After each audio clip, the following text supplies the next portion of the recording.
有个当不真了，几cá hả?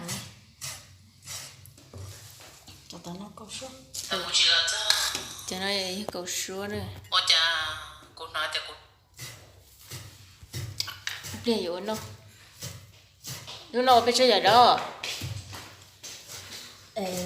Trâu giờ đó. Có tâm buổi trời thì câu số thì đã chưa?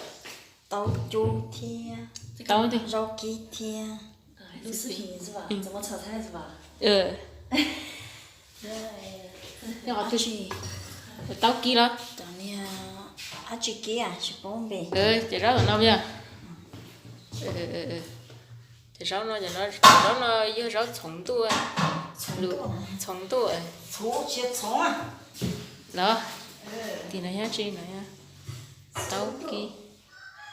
Đi plei kia tao chỉ. Tao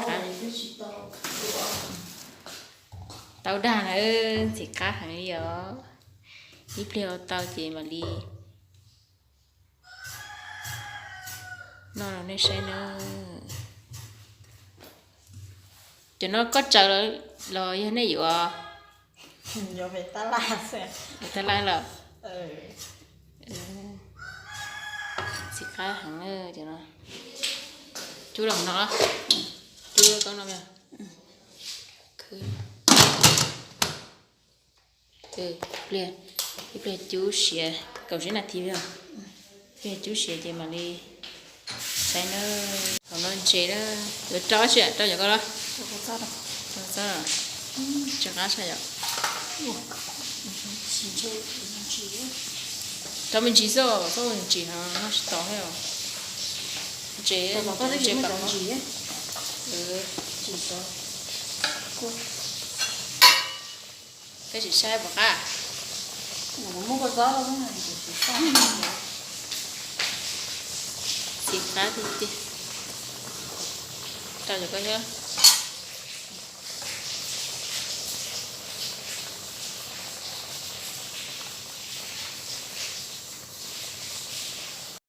cho tao chú xẻ đó chú xẻ chỉ dọn cá phải cho tao trong nó mòn